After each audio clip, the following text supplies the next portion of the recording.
What do you got, Sylvester? Babait naman to ng mga manok. Hi po! Good morning! Welcome to Mariel Lesson Channel. So, today's video ay bibili na po kami ng manok. Ang bibilhin po namin na manok ay 10 lang po, sapat lang po. Sapat lang po sa amin na needed po namin everyday na hindi na po namin kailangan bumili sa supermarket. Yung bibilhin pala naming manok ay yung diretsuhan na po talaga mangitlog, which is 1-year-old na po. $10 each lang po. Nakikita ko po ito sa mga Facebook market. Sometimes binebenta nila ito tag $25 to $35 dahil kami ni Dave ay mahilig po talaga kami mag-research. Bibili po kami direct sa farm. So, $10 is 10 po. Ang bibilhin namin is $100.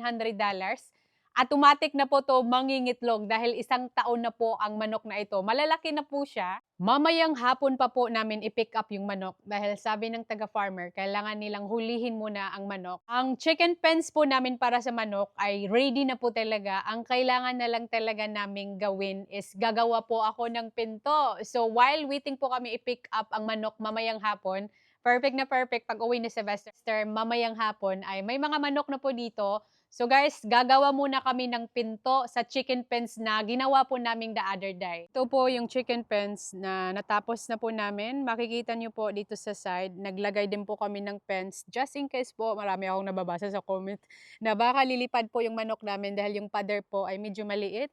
Dito sa kabila, tapos na din po.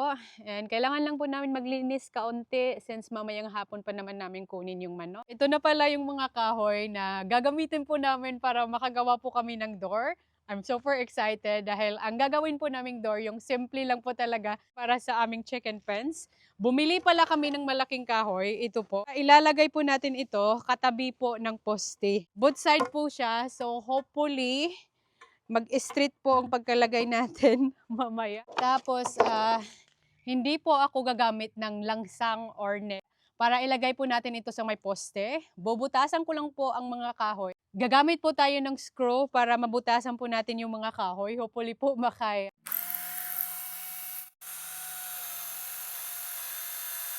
Ganito po kahaba ang screw namin.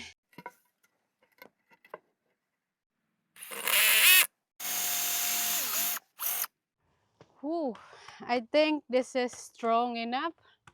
Hopefully, marami po akong nilagay na screw. 1, 2, 3, 4, 5, 6, 7, 8. 8 para sure po na matibay po siya.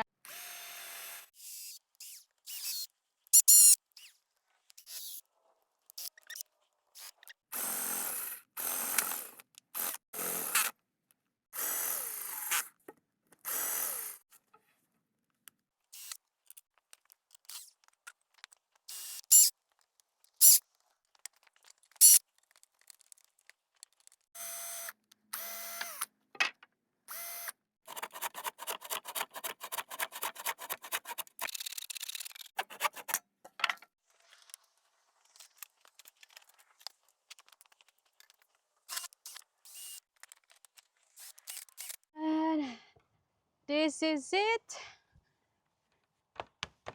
Matibay na! Just to remind you guys, hindi po ito pang professional. Baka may nanonood po dyan, sabihin Mariel, hindi tama ang ginagawa mo. Baka hindi po talaga tama. Pang budget lang po ito na quality. Basta po, masaya po ako sa naging resulta. Ang importante po talaga, may mapurmahan. May mapurmahan po dito para makagawa po ako ng pinto. Ang next ko pong gagawin, I'm going to cut this one. This is our chicken fence wire. Ay ilalagay ko po ito sa pinto po na gagawin ko po. Maging fence po ito sa pinto. Makikita nyo po mamaya.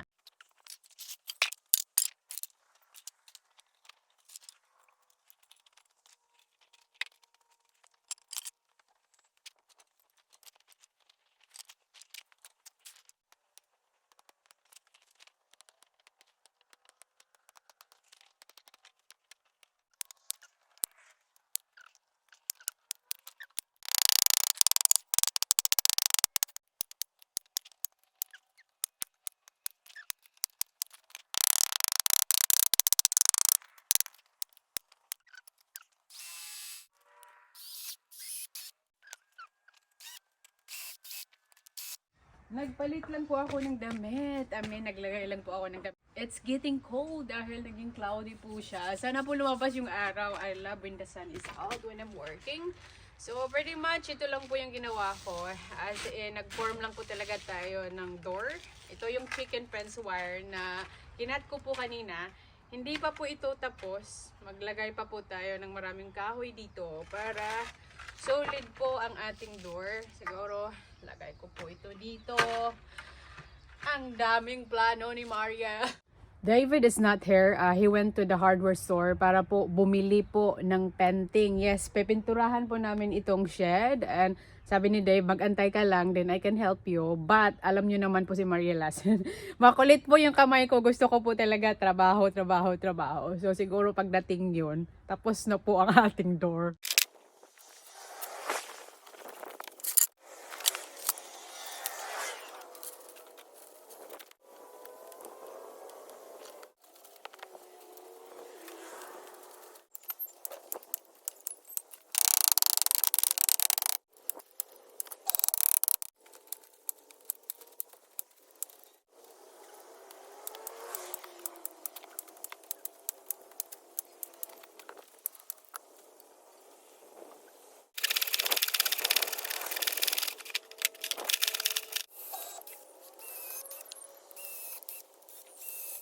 And this is it. Tapos na po ang ginawa kong pintuan. Ano sa tingin niyo? So far, matibay naman po siya. Yung chicken fence wire po na nilagay ko dahil 4 po ang nilagay ko. So, ito po yung itsura niya. Hopefully, yung measurement ko ay sakto lang po. Dito po natin to ilalagay in the middle. Ito na ang gawa ni Maria Lassen. Hindi naman siya nagsishaking. Pag, ayan, kinakarga mo. Ito po talaga ang gusto kong gawing pintuan sa manuka namin. Dahil makikita mo yung manok. Doble po ito, yung chicken fence wire ang nilagay ko. Mga 4 po sila. I can't wait. Install ko na po ito. Hopefully po tama ang measurement ko sa door. Kasi hindi na ako nag-double check. Wow. So, hindi siya nagsishaking. Yay! Ang saya pala pag makagawa ka ng door. Install na po natin. Si Dave wala pa. Nasa na yun? Matutuwa yun pag makita niya na tapos na yung pinto. At dito na magkasubukan kung tama po ba ang ginawa ko or baka sayang lang po. Alright. So, ganito siya. Right, I will go inside. Yung ground po dito ay hindi pa ito level dahil marami pa diyang lupa.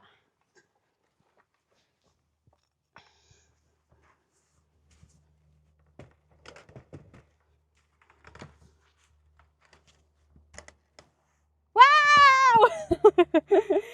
Oh my God! Grabe!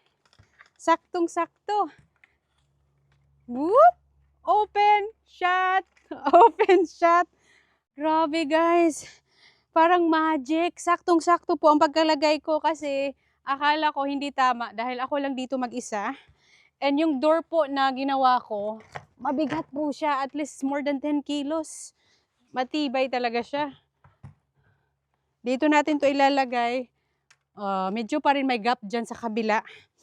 So, maglagay na po tayo dito ng anong tawag nito. Meron po ako nito. 2. Lagay po natin ito sa side sa door para mag-open and shut, open and shut. Okay. Kailangan may gap kaunti dito po sa ground.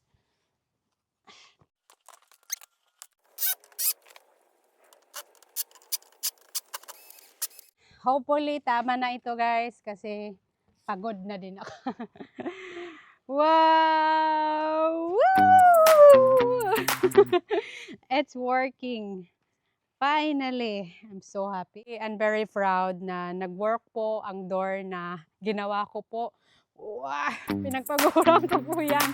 Gagawa na lang po tayo ng lock, pang padlock po dito sa front para hindi to mag-open and hindi po makalabas yung manok. So guys, pag lilipad talaga yung manok, maglagay na lang po tayo dito later on. At the moment, tignan po muna namin and observe kung makalabas sila sa ginawa kong pinto. But, gawa na po tayo ng padlock.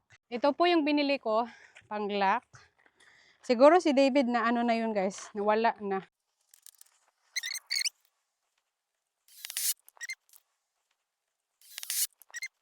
Ito na po ang itsura niya. Final na po ito. Ito na-install ko na po yung tulakit. And buksan po natin. Ganyan lang po siya kadali. So, perfect po talaga ang pagka-measure ko po ng door na hindi na sayang ang oras ko sa paggawa. All done! Whew! Ang sakit ng muscle ko. Anong masasabi nyo after finishing po sa ginawa ko pong door? Mukha bang mamahalin? Mukhang mamahalin ang door. Pasok tayo. Oh. Yay! Yung DIY ko po na door, gumana talaga. Hindi makalabas yung manok. I can't believe it. Alam niyo po itong mga kahoy na binili po namin. Sa dito lang po na side. Isang kahoy na ito nasa $5 and itong mahahaba I think $8. Probably less than $100. And syempre yung pagod. Grabe, pagod. But okay lang po kasi ito po talaga ang gusto kong door na gagawin in my imagination. Siguro kung nakakita ako sa tindahan na may ganito na to, definitely bibilhin ko po siya. Since hindi kami nakahanap, ginawan ko na lang ng paraan. Ang saya. Magantay po tayo kang Dave. I can hear Dave is coming. Oh. Hi, Han. Guess what? What happened? Look. Wow, that's amazing. Gate. Huh? The chooks gate. Yeah. What do you got? I've got a nest for the chooks and some paint. What do you think of my work? 1 of 5. Definitely 5 stars. Really? Yeah. Thanks. Have a look. Go inside. Is your head all right? I've got to bend down a bit. You're so tall. What do you think? It works really well. Is it? Yeah. You can shut it. Chicken na lang ang kulang. How did you learn to build? How did I learn? I wouldn't say I'm really good fixing things. Just a little bit. I actually learned from my dad. Really? Yeah, from my tatay. Before, we used to live in a very simple house like bamboo. And normally, bamboo, it won't last long. So every probably 2 years, 3 years, I'm not sure, we always replace that one. Growing up, seeing my dad always fixing our house, I kind of learned a little bit. Just the basic one, how to put the nail. But I'm not really helping my dad because my brother, Kuya Junjun, always helping my dad. So basically, I'm just watching and learn from my dad. Thanks to my tatay. Let's say how amazing you are. Yeah. You're so late. Late. What took you so long? So guys, why Deb took so long to come back? Because he's been looking everywhere for a chalk nest. Is this a chalk nest box? Yeah, nesting box. A nesting box. Ang daming store na pinuntahan niya, makabili lang po ito. Nesting box para yung manok po dito, they can lay here. Alright. I'm sure Sabase will be so excited. Dito mangingitlog yung manok and you can just open it to harvest the eggs. Yung style niya pala, parang pa-slide. Kung makikita nyo, pag ganun po yung style niya, so pag mangitlog yung manok, egg will go down. And maglagay lang po tayo dito ng straw para mas comfortable po sa manok. 3 po. Kaya later on, maraming itlog na po ang ma-harvest sa Buster. At ito po yung sinabi ko. Pili po si Dave ng pintura, which is color green. Kasing kulay niya po ito para mag-match lang po. Ito po namin kukulayan para magmukhang bago naman po ito bahay ng manok. Dito po magkukulay si Dave. Tapos ito po ang bahay ng manok. Dito sila matutulog every night.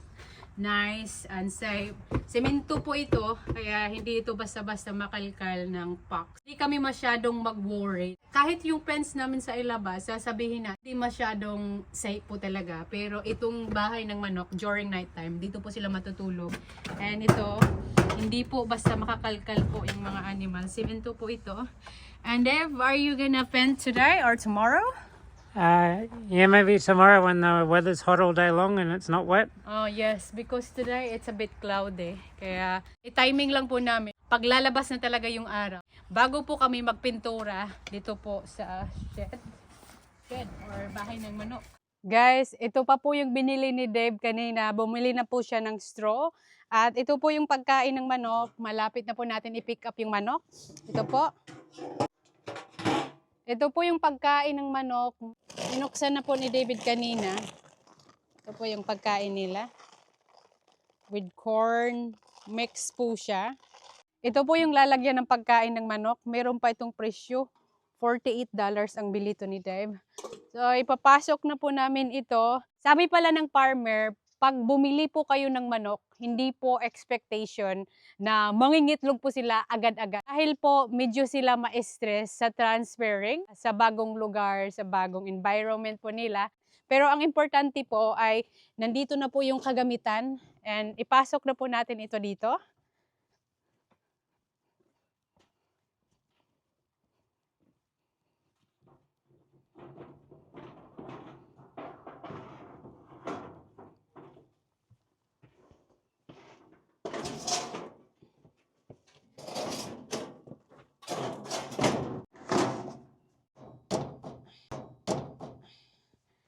Meron po kami itong binili. Sa ano ata to? Sa Brome binili ni Dave. Para makapag-perch po yung chicken. Di ba parang ibon yan sila. Gustong-gusto nila pag natutulog sila, yung paa nila parang nakahawag dito. Hindi ko pa po yan ma-install. Bukas ko pa po yan ma-install dahil we have to pick up sa Vaster. And then kunin po muna namin ang manok. Bago po namin kunin si Vaster. Ito na po yung straw. Hindi ko alam kung medyo makapal po itong nabili ni Dave. I believe may straw na. Very soft po siya. You might have to go inside, honey. Put inside. I think this is quite thick, the one you bought, honey. It is. It's pastry. Pastry. Meron kasi mas more soap pa po dito, pero... That's all they had available. Pero okay lang yan. Maybe just put a little bit. Yeah.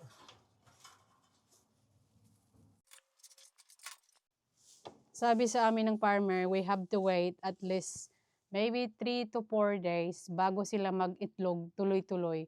Sabi niya, baka mangitlog sila slowly lang, maybe once a day. Until slowly na po sila, they will get used to it to us.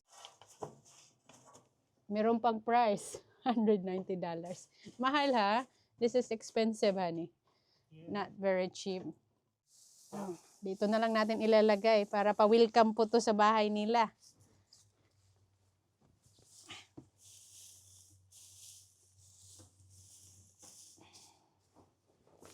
Cozy, nice, and very cozy Chook's house.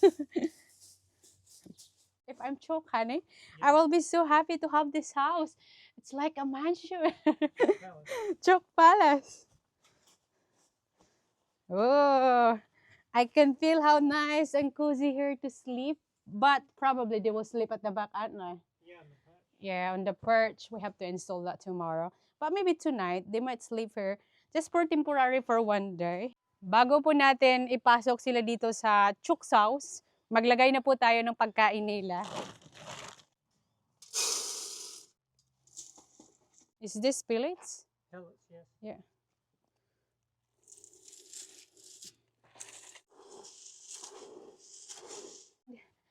Dito na po natin ito ilalagay.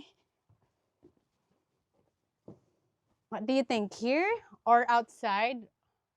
I think they might like it just here on the straw. Okay. Maybe not. It might. They won't be able to eat if it's gonna drop there. Just here.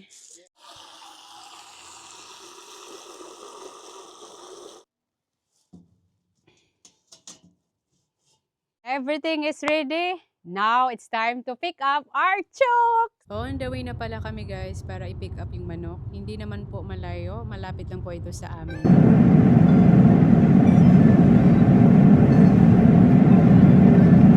Pagdating pala namin ay ready na po yung manok na 10 na hinuli po nila. Ito pala yung kulay ng manok namin. Very common po ito sa Australia and normally they're known they are very friendly chooks. They're not gonna fighting at inside. Four. Yeah.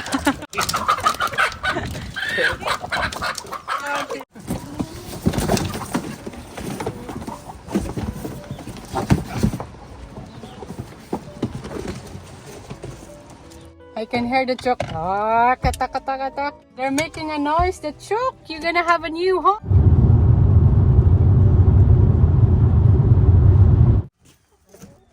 Delivery, balikbayan box. But it's a chicken inside. What is here, honey? Can you hear them? They're really making lots of noise. Anyone?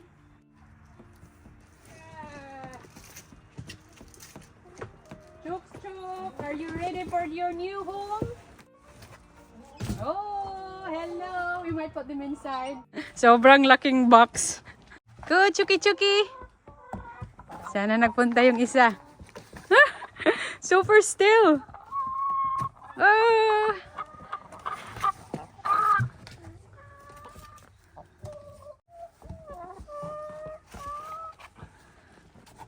Lima na, lima. Already scratching, oh?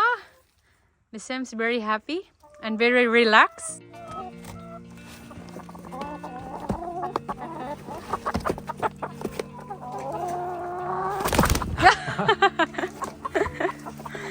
Hala, grabe han. Look at them. Super happy na sila. Nagsiglipara na. Oh, super friendly. Wow. Ang babait naman to ng mga manok. Dali lang po nila i-catch. Chuk-chuks! Have a look here! Hindi nyo pa nakita yung bahay nyo. Come inside here. Chuk-chuks! Go in there. Go! The door over here. Go, chuk-chuk! Go over there. Go. Go, yes. That way. Yes. Oh, diba? Super smart. Nakaintindi. Kumain na sila. Yung tubig is nandito. The water is here. Kailangan natin i-English kasi mga Inglesero to na mga manok. The water is here, chuk-chuks. There's more. Sylvester is here. Look. Wow, this is amazing. You see the door? Yeah, you built this one. It's amazing. Yeah, mommy built this one. Go, open it. Go inside. The chook is here. Yeah, look. Say hello, chuk-chuk. Hello, chook chook. Catch them, Sylvester. There's 6 of them just bathing at once. Yeah, pick it up. Yeah, show me. Good job, Sylvester. You got Sylvester. Chook. Sylvester is a bit nervous to hold the chook, but look at the chook. He seems very happy. He likes you. Look, he's very relaxed with It's you. our first time to have a chicken. Kaya si Sylvester, it's a bit mixed emotion, excited and nervous to hold them dahil he's not used to it. But surely, he will get used to it to hold them. Here's all the chooks. They seems very happy sa bagong tahanan po nila. Tingnan nyo, ganyan po sila kasaya. Gustong-gusto po nila dito sa my soil. Ang gaganda po ng kulay. At ang tataba na po ng mga manok ang nabili po namin. You hold the tummy? Yeah. And that's all for today's video, guys. We are super happy na nandito na po ang manok. Grabe. For the chicken, parang palas po ang bahay nila. Sobrang laki ng space. Pag hinahawakan mo sila, hindi po sila natatakot.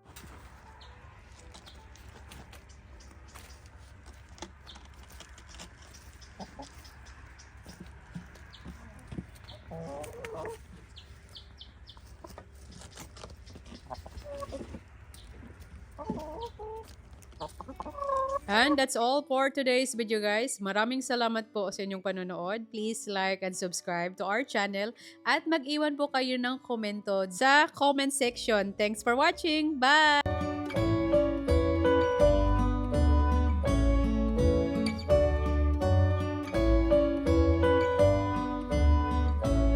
Kanina pala ito, habang gumagawa po ako ng door, panay doorbell pala sila sa amin, hindi ko po talaga narinig. Isa ko po silang followers, nag-drive po talaga sila from Adelaide just to see us. Grabe po. Guys, we have unexpected visitor.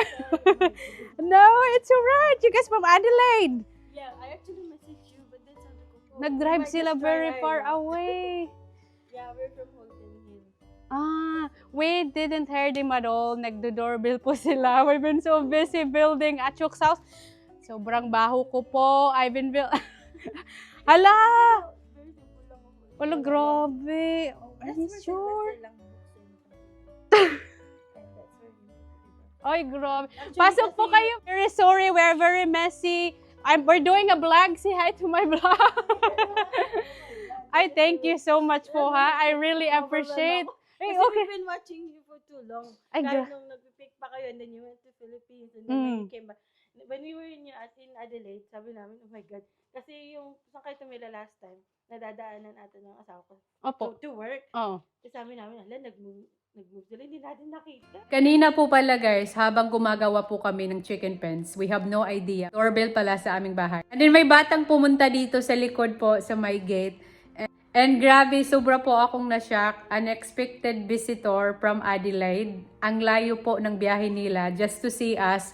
And also to bring gifts to us. Ito po, libro po ito ni Sylvester. Bili din po sila ng cake. Pero hindi po ako nag-expect. Sabi po, nakakataba ng puso. They have to drive very far away just to see us. Probably more than 2 hours. At may nakasulat pa dito, just in case kung walang tao dito. Pumunta po sila and sabi po dito, may God continue to bless your family with good health and happy life. Continue to inspire other people. We love you. Dax, Hazel, and Tamara. Sabi po, nakakataba po ng puso.